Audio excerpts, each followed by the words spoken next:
right, guys, welcome to another episode of The Two Mortgage Guys. Again, my name is Jonker, and today I have a very special guest, my real estate agent, and also my longtime friend from high school and elementary school. We'll just say grade school. Yeah. Bryan Thrane. That's my round of applause for everybody. Okay, there. sweet. Yeah. I appreciate that. Mm-hmm. Yeah, absolutely. So, yes, great to be here, and it's crazy to be in this environment when it feels like just yesterday we were kids and now. Yeah, we were just joking about ceramics class and throwing clay at the clock. Yeah. And here we are now, professionals. Yeah. Supposedly. Yeah. I'll hand you your transaction. Won't throw clay or anything.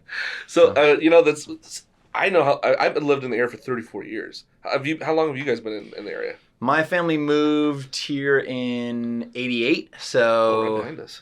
So 32 years. 32 years, yeah. Yeah, good for you. So the only reason I'm that quick with the math is because I was here in 86 or 80, nice. Actually 87. So yeah. Yeah, very nice. Yeah. It's a great town. It's changed so much. I remember all we had was Chili's and Tony Roma's for food. For restaurants. Yeah. Birthday Tony Roma's. One birthday Tony Roma's, yeah. Do you want ribs or do you want somebody else's ribs? Yeah, for sure.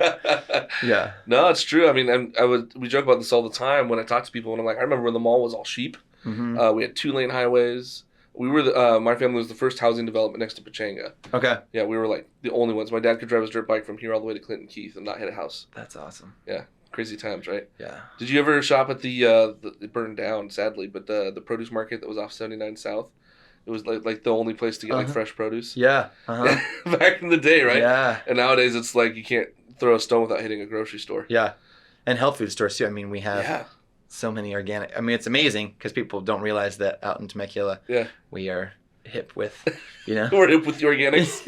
No, it's a funny point though, but somehow it's one of my favorite things about this area. And we just talked about like how we have family that have come and gone and all this stuff. But in the end of the day, like people just end up really finding their roots here. Mm-hmm. And I think a lot of that's because of the draw of people care about even something simple as organics, right? Like they care about what's going in their body. They care about the markets that are coming in. They care about, the community, how that's going to look. And usually if someone's like a market for a community is even caring about how many organics are coming in, it's because they've got kids and they're taking care of them. So you've got a really family-oriented community, which is great. Yeah. What's also amazing, though, and I feel like this has evolved in recent years, is that so many people didn't want to move to Temecula because it seemed far out and you had to drive everywhere for everything. That's right. But now with all of the new, wineries coming in and Old Town being developed, you can have a babysitter for your kids and go out just to Old Town and have an amazing experience at a speakeasy or, go out to have a nice meal. And it's great food. It's not just Chili's or Tony Romo's anymore. Yeah. And I think that that's a draw because, I've worked with a lot of clients from Orange County, LA, San Diego area, and they're amazed at how much there is to offer just right here in the Valley to where you get the sitter, 10 minutes, you're going to have this amazing night out, and it's not just the same restaurant, you can try different places and things like that. And so many of my clients are so pleasantly surprised once they actually do come out and check it out. And they're like, oh, my kids can do soccer and baseball and all the community things, which this area is just, I feel, heads above other areas in terms of community involvement and all of those activities for your kids. But at the same time, you get a lot of the city amenities that you want. Yeah. So. Well, it's that the city amenities with the country feel. Yeah, for sure. And I mean, who doesn't want that? Because everybody wants to have I still want to feel like I'm still a part of a small town, but I don't want to be far away from things that I need. Mm-hmm. And that's hard to find that balance, right? Yeah. And I think it's really poignant the way that you said that because especially nowadays, I mean, before Temecula and the area was like the commuter city, right? Like it was the one where people didn't want to pay to live in San Diego or LA or Orange County, so they would commute from here. But the reality of it is now, like with the way COVID and their things has transcended the way technology works for business, people can work from home here now. They get to do all the fun stuff in our towns. And then on the weekend, which is the only time they were really going to get to take advantage if they were in Orange County anyways, they drive 45 minutes to the beach. Yeah. I mean, that's a tremendous perk. Yeah. Or 45 minutes to the mountains. I mean, you're literally right in the middle of everything. Yeah, for sure. Yeah. Like the area I live in, I'm in the hills and I have chickens. We're on 5 acres. And so I can go get my fresh eggs in the morning, make an omelet, and then be in the water surfing in an hour. And that's just unheard of to be able to go to my chicken coop and then go down to the beach. And I love having both of those because I love the country feel. I like the quiet and not hearing neighbors or running my saw at 10 o'clock at night and no one can hear it at all. And then still have that beach atmosphere, but not having to pay the premium that it is to live by the coast. So Yeah, man, that's a really beautiful thing to be a part of. And honestly, I think it's especially because you've gotten to grow up in the community and see the way it's transcended to what it is now, and then kind of have the value of seeing what your life you can make here for your own family. Mm-hmm. I think that's what really drew me to you as a realtor. I mean, obviously we had our connection through our childhoods and stuff, but let's be honest, we have a lot of people that we know in our childhoods that we're okay with not necessarily connecting with, right? So I'm not naming any names, but there's that reality. And in the end, what that does for you is it makes you really connect well with your clients, because clients want somebody that understands what it's like to grow in a community, to enjoy that community, to be established in it, and then to know that their legacy is going to be carried on through the kids. Mm-hmm. Because we talk a lot about, you and I, about the kind of the emotions, the empathy, and the draw that comes from the process that is to buy a home. Like it can be stressful, but there's a lot of really positive things that get tied to that. And so how do you make sure that you find what someone's looking for in that regard? Mm-hmm. You know what I'm saying? Like, most definitely. And I think that emotions are inherently just tied to the transaction. As much as you want to say this is a business transaction, your emotions are tied to it. I mean, every single one of us can remember the homes that we grew up in, whether it's 5 or 10 homes, but people will reference moments in their lives by the home they lived in. Oh, I remember at this house, this happened, this and that, Yep. And so it's hard not to think of all those moments that are going to happen. Your kids' first steps, marking their heights, things like that. And so it's our job to not dissuade, I guess, negate those emotions, but rather lean into them, let the clients feel those emotions, but then we go and then take those emotions and break it down into a linear, I guess, package of, okay, how can we assign this to a physical manifestation of these emotions and find them a property that fits those things, and then interact with other agents and other people in the transaction in a way that keeps it fluid. And I feel like what we were talking about earlier is that emotions are just a part of it. And we're there to go and feel those things with our clients and walk alongside them as they're feeling those emotions. But then we can't go and then lay those emotions on the other people involved. Right. So if they're heated about something, say something comes up in inspection or just going through the process, it's not our job to then go and attack the other agent, because otherwise they're going to close up and the whole relationship could implode. Right. And so I think that finding that balance of feeling the feels with them and letting them feel those emotions is so key and critical to them getting to the place of wanting to be there, because it's a huge thing. I mean, what we do, and you only normally do it a few times normally in your life, and it's a huge responsibility. And so being able to manage those emotions with them, and again, leaning into them. I never want to tell someone not to feel something. Right. Acknowledge it, see that emotion kind of going by, and we'll talk it through. And I mean, I get excited. I get heartbroken. It's like every week going through a relationship of breakups and makeups and things like that, especially in this market. It's just insane. Yeah, and I think that's a perfect analogy where you were just heading, and that's where I was thinking while you were talking, because it was resonating with me, right? Like, we're both married men, and we remember what it was like getting to the point where we found the woman that was going to be our wife, right? There's an emotional journey that goes with that. Yeah. And you want someone to emotionally understand you, but at the same time, it's not all about you, right? Like, there's going to be an emotion that someone needs to explain to you about what's going on with the parties involved and with the people around you, and why you can't just be a lovesick puppy and how that's going to infect everybody else around you. But why that's also normal, and why there's some beautiful things that you can get out of that. And so what I've really loved about watching you and listening to you talk to your clients is you, like you said, you lean into their emotions. You find out what's important. You embellish on that and you express that with them. However, you explain to them, how can we make this into a reality? And then on the other side, you explain what's going on, where their emotions are at. So that way everybody understands, okay, there's a lot invested on both sides. So how do we find that medium where everybody walks away with what they want? Yeah. And that's a tough balance to walk. And honestly, you walk it really well. Thank you. Yeah. I always liken it to, I feel like we're the go-between between two people that like each other. Yes. And they're about to date, and we have to kind of break down I'm really upset that the air conditioner is not working and this and that. Mm-hmm. And well, actually they're just really more upset about this. And then they might be just ranting and raving and so upset with you about whatever, and then you have to go to the agent and say, well, really what the key issue here is this, and how can we figure out a common ground to move forward so they can end up in a relationship. We're that third friend in the rom-com that's trying to make the two that everybody knows are going to end up together happily. For sure. And do it and kind of do it in a way where everybody can laugh and have fun in the process. Yeah. Because everybody knows this is going to happen. Yeah. And we just want to make sure that you do it in a way where everyone's like, yeah, that was a really cool memory, as opposed to looking back and being like, man, we wish we had done this differently. Yeah. You know? Yeah. Well, and when you're in those emotions, it's hard to sometimes think clearly. And so that's why we're there to where you can say, hey, here's where the numbers kind of play out to kind of bring things back down to earth. And, you know,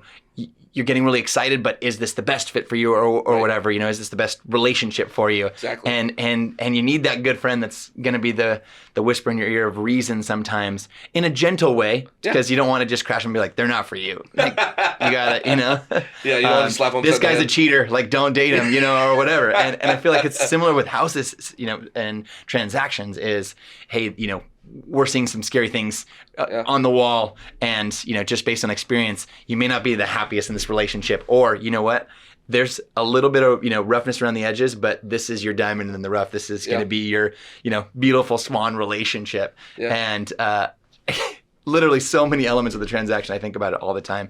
I joke with my friends. I just feel like I'm the go-between for these relationships, and it's fun because then when you see them get together and live happily ever after, and they walk into that home and you see them with their kids, you just want to melt because it's so cool to see that come to fruition and think, I just helped them create this space that's going to be their memory, whether it's 5 years, 2 years, whatever. Like, they're going to have forever memories in this place. Yeah, and I think that's because the idea of that kind of stigma that we put of the happily ever after, I don't think what we realize is we're providing a portion of that, because happily ever after is a really relative term in the sense of how long or what that can look like if people really are trying to find that. Because I think a lot of times when people are looking for that home, they're looking for that like white picket fence and that thing that's going to invoke those emotions you're talking about.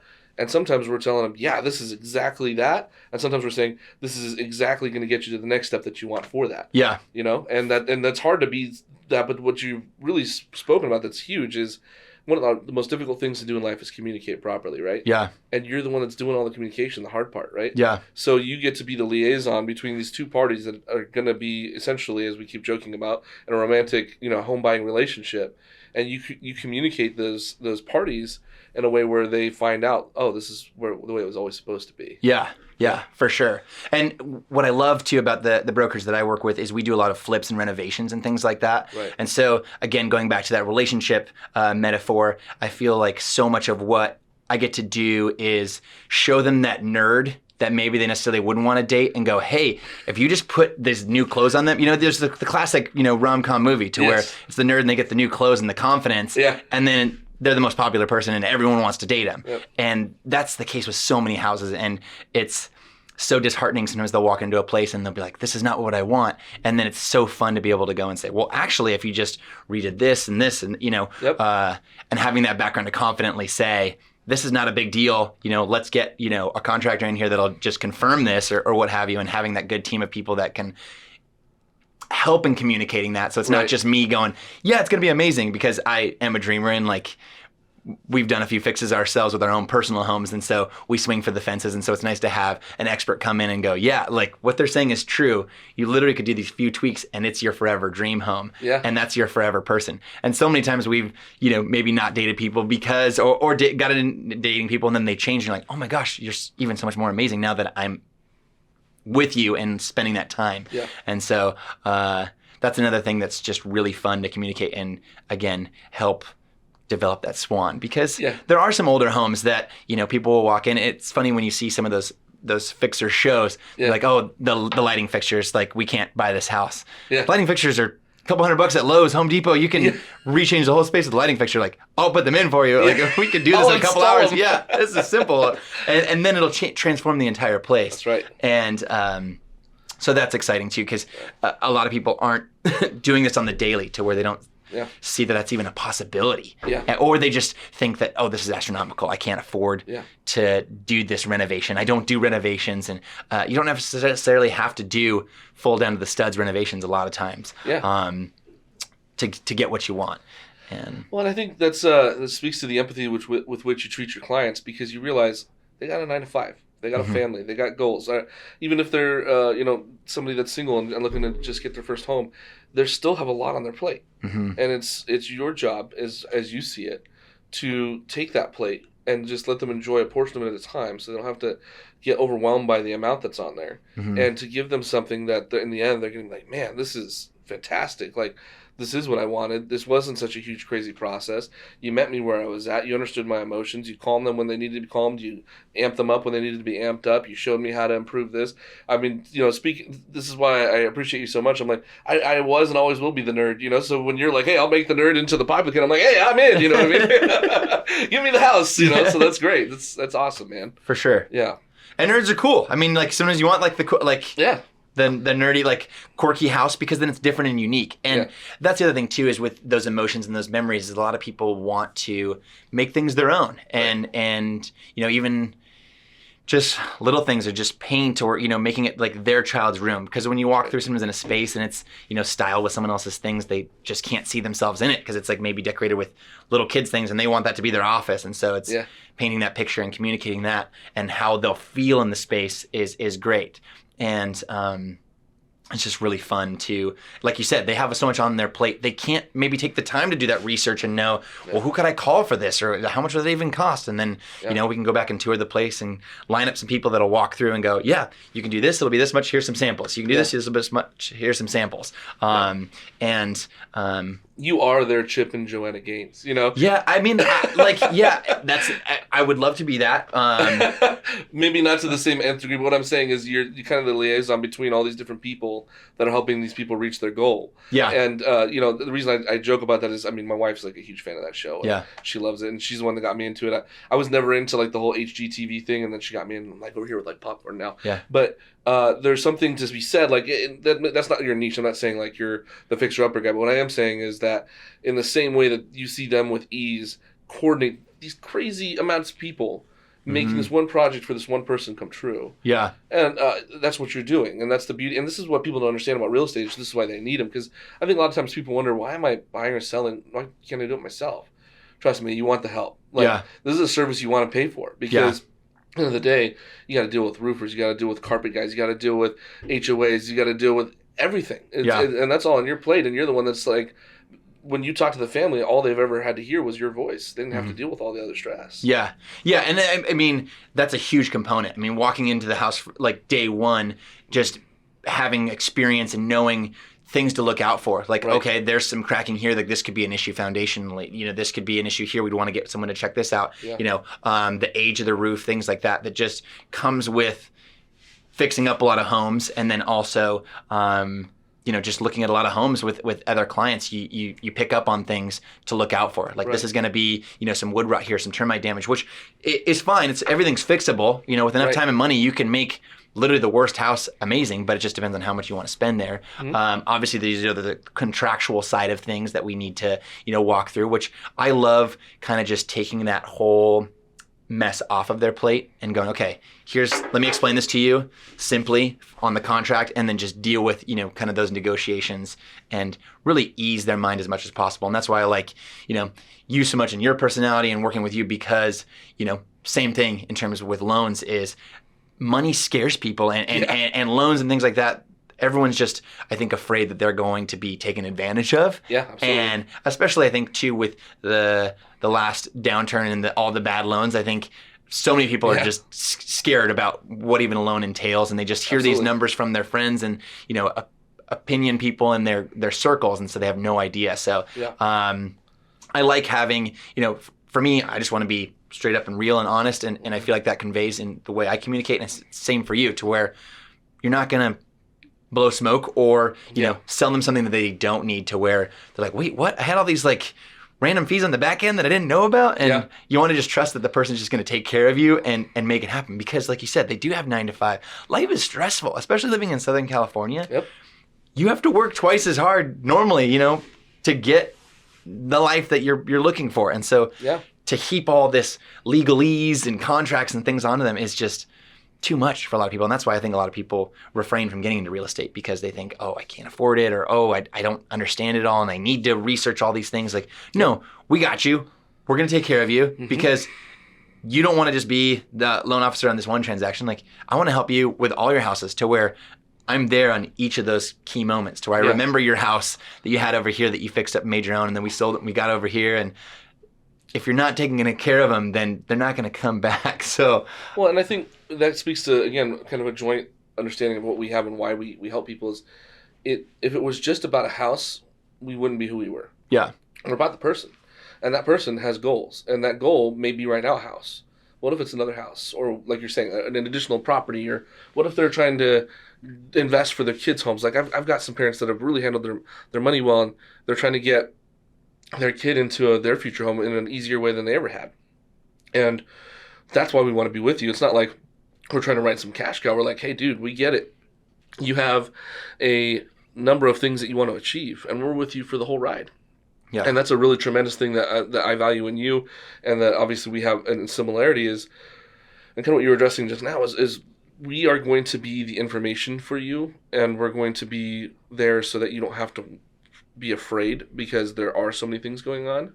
We're also not going to present it in a way where you're like, oh man, like I am so overwhelmed with everything you just handed me. We're going to give it to you in the prioritized way that you need to know, so that way you're always making the right decision at the right time, but that you don't have to take the whole picture on all at the same time. Yeah. But by the time that you're done, you look back and you're like, man, that's a dang good looking picture. Yeah, you know? For sure. And that's again, like, I mean, there, in just the limited amount of time that I've seen different agents make some of their choices recently, like I could say, like just with some of the stuff going on with COVID even, and all these people trying to just make the extra cash, the difference that I see in you has always been tremendous for me, and just being able to watch you actually treat people like family, like the way you would if it was somebody from family buying their house. Yeah.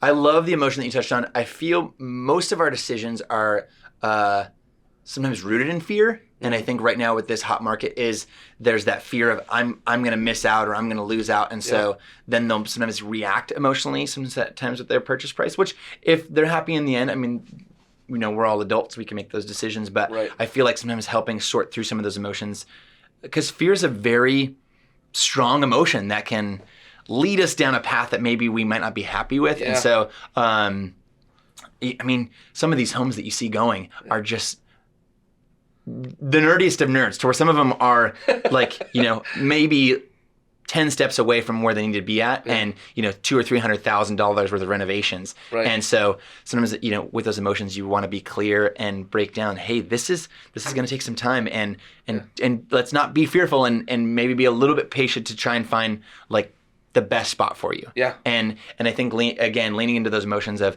okay, I see your fear and I hear it, but let's not maybe give way to it to make a decision that we may not be happy with a couple years down the road, because you bought this just terrible, like, you know, investment that's just gonna dry you. But at the same time, you might be fearful, and it's an amazing place, and it just literally needs a few things, and a lot of people are scared off because of these little, you know, nuances that people aren't, you know, aware of how easily it can be fixed.